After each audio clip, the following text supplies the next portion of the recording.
Shalom, jumpa lagi di channel Eklesia Kuriakon. Renungan kita kali ini adalah memberikan yang terbaik. Sebelum kita membahas tentang renungan kita kali ini, apakah Anda pernah mendengar tentang Malcolm Baldrige? Malcolm Baldrige merupakan sebuah metode untuk mengevaluasi kinerja sebuah organisasi. Tujuannya adalah untuk mengetahui apakah organisasi tersebut sudah melakukan hal yang terbaik atau belum. Kinerjanya sudah mencapai kinerja yang baik atau belum. Malcolm Baldrige sendiri memiliki 7 kriteria, yang mana 6 diantaranya ternyata berfokus pada proses dan hanya 1 kriteria yang berfokus pada hasil. Bahkan pada pembebanan poin untuk penilaian, sebesar 55% berfokus kepada kinerja proses dan hanya 45% yang berfokus pada kinerja hasil.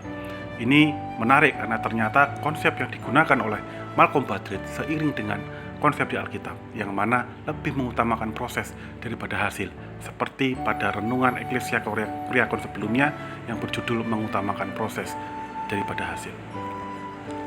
Karena lebih berfokus kepada proses, maka Malcolm Baldrige membuat level kematangan sebuah proses dijalankan. Ada level 1, level 2, sampai level 4. Semakin tinggi levelnya, berarti semakin matang sebuah proses dijalankan. Jika dihubungkan dengan tema kita, yaitu memberikan yang terbaik, mungkin hal ini akan cukup sulit untuk dilakukan karena pada Malcolm Baldrige ini diaplikasikan pada sebuah sistem. Tapi untuk sekedar mempermudah kita memahami, saya akan beri sebuah contoh. Misal, ketika kita menerima seorang tamu, jika maturity level kita baru mencapai level 1, maka kita hanya akan menerima tamu tersebut dan mempersilahkan tamu tersebut duduk. Kalau maturity level kita masuk pada level 2, maka selain kita persilahkan masuk dan duduk, kita kemudian juga mengajak ngobrol tamu tersebut. Jika maturity level kita mencapai level 3, selain kita suruh masuk, kita suruh duduk, kita ajak ngobrol, kita juga kasih air minum.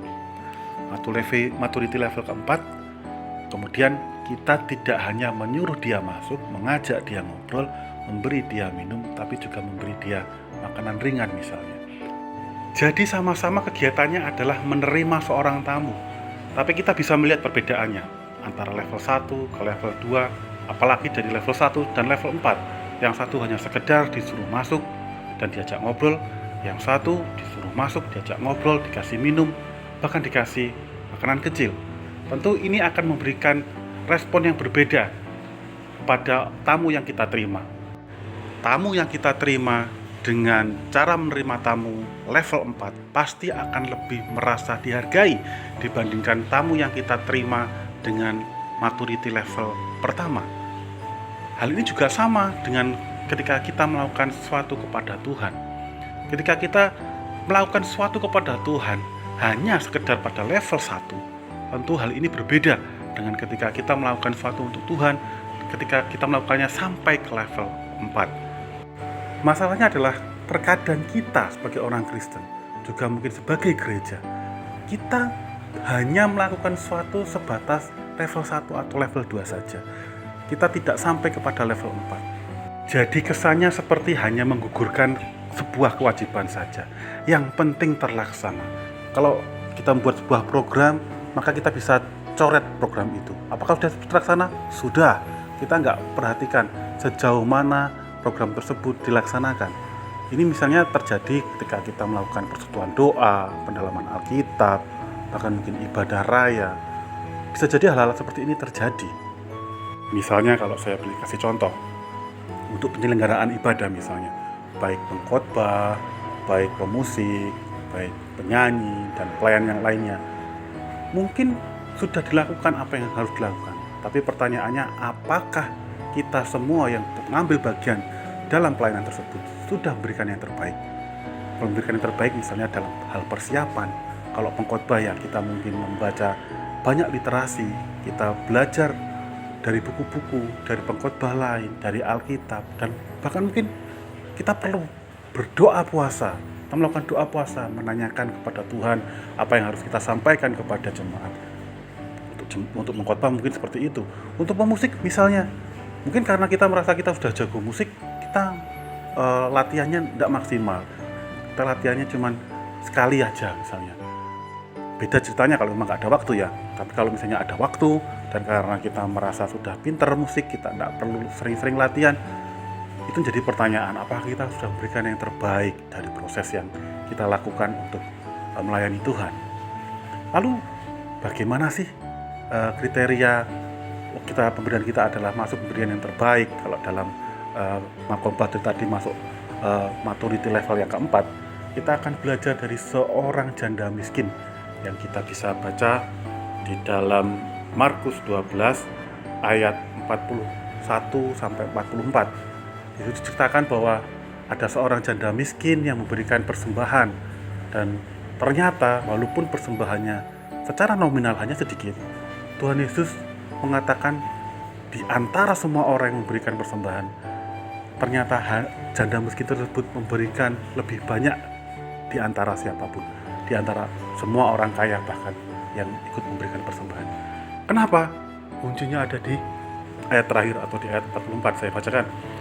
Sebab mereka semua memberi dari kelimpahannya, tetapi janda ini memberi dari kekurangannya, semua yang ada padanya, yaitu seluruh nafkahnya. Kita nggak tahu ya, setelah janda miskin ini memberikan semua yang ada padanya, yaitu seluruh nafkahnya, apakah setelah itu Tuhan kemudian melimpahkan berkatnya sehingga dia dapat uang lagi untuk membeli makanan dan menyambung hidupnya? Kan tidak ada keterangan di Alkitab.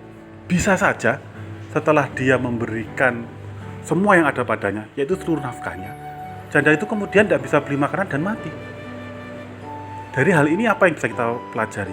Yang pertama, memberikan yang terbaik adalah memberikan semua yang ada padanya. Semua yang ada padanya, semua yang ada pada diri kita. Misal, kalau kita masih ada waktu luang untuk latihan, meskipun kita sudah pinter musik, ya latihanlah. Beda ceritanya kalau kita memang nggak punya waktu, oke, nggak masalah. Kalau kita masih ada waktu luang untuk mempersiapkan khotbah dengan baik, ya persiapkanlah. Banyak-banyak berdoa, banyak-banyak berpuasa, banyak-banyak baca literasi, banyak-banyak baca Alkitab, sehingga kita akan tahu dan memberikan khotbah yang terbaik kepada jemaat. Jangan kita bilang, saya memberikan yang terbaik, tapi kita nggak memberikan semua yang ada pada diri kita. Semua waktu kita, semua kesehatan kita, semua kecerdasan kita, semua skill dan talenta kita. Kita hanya memberikan yang sisa-sisa.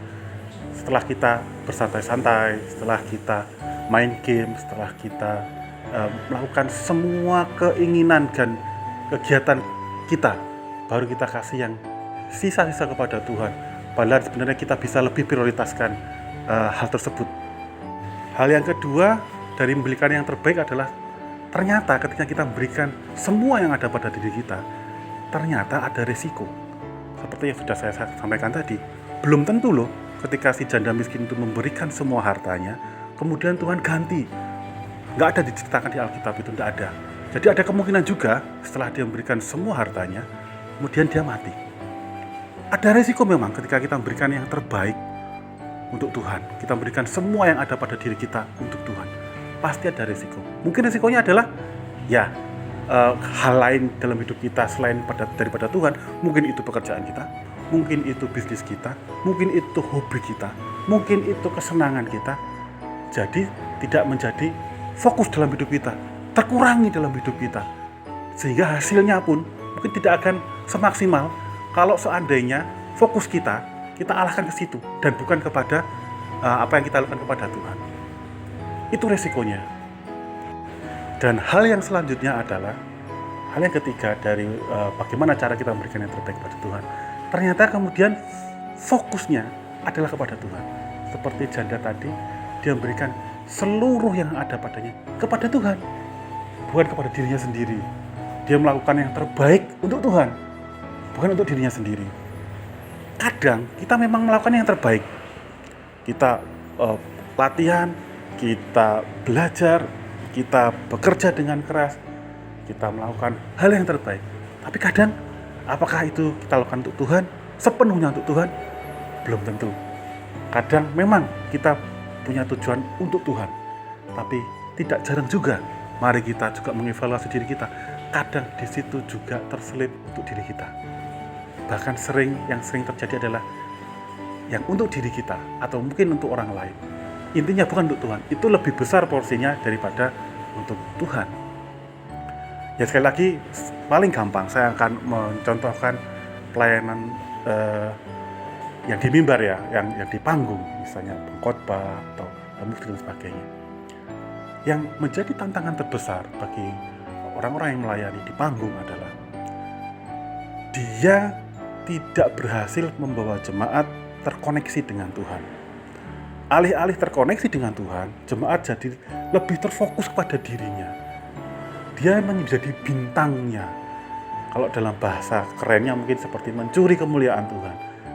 Sebenarnya kan tugas utama pengkhotbah, tugas utama pemusik, worship leader, singer, apapun itu yang di panggung adalah membawa jemaat terhubung langsung dengan Tuhan. Mereka bisa menikmati hadirat Tuhan, mereka bisa terhubung dengan Tuhan, mereka bisa mendengarkan Tuhan berbicara, mereka juga bisa berdoa, menyampaikan doanya atau pujiannya kepada Tuhan. Tapi terkadang kita terjebak dengan jemaat malah justru kagum dengan skill kita berkhotbah, skill kita menjadi worship leader, skill kita memainkan musik, seperti itu. Jadi tujuannya tidak kemudian bulat murni kepada Tuhan, tapi menjadi terpecah. Bahkan kepada Tuhannya menjadi lebih sedikit daripada ke yang lain.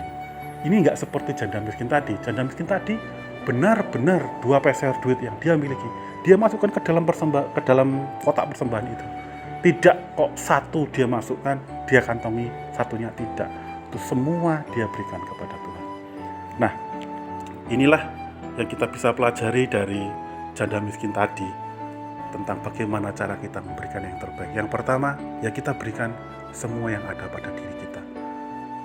Meskipun kita tahu bahwa ketika kita memberikan semua yang ada pada diri kita, ada resiko yang harus kita tanggung. Dan yang ketiga, ya kalau kita sudah berani menanggung resiko itu, ya kita seharusnya benar-benar bulat menyerahkan itu kepada Tuhan. Tidak ada lagi tergoda untuk mengambil keuntungan dari itu semua. Kita harus percaya seperti janda miskin tadi. Meskipun setelah itu dia bisa jadi dia mati, dia percaya, dia berserah penuh bahwa Tuhan berkenan kepada apa yang diberikannya, dan apapun yang akan terjadi pada dia, itu semua di bawah kontrol Tuhan, di bawah kendali Tuhan, dan itulah yang terbaik yang akan dia alami. Untuk mengakhiri renungan kita, saya tertarik dengan sebuah lagu yang berjudul Sudahkah Yang Terbaik Kuberikan. Izinkan saya menyanyikannya walaupun suara saya pas-pasan ya. Sudahkah yang terbaik kuberikan kepada Yesus Tuhanku, besar pengorbanannya di Kalvari, diharapnya terbaik dariku. Berapa yang terhilang telah ku cari, dan ku lepaskan yang terbelenggu. Sudahkah yang terbaik ku berikan kepada Yesus Tuhanku. Mari kita sama-sama belajar untuk memberikan yang terbaik kepada Tuhan. Semoga menjadi berkat. Tuhan Yesus memberkati. Amin.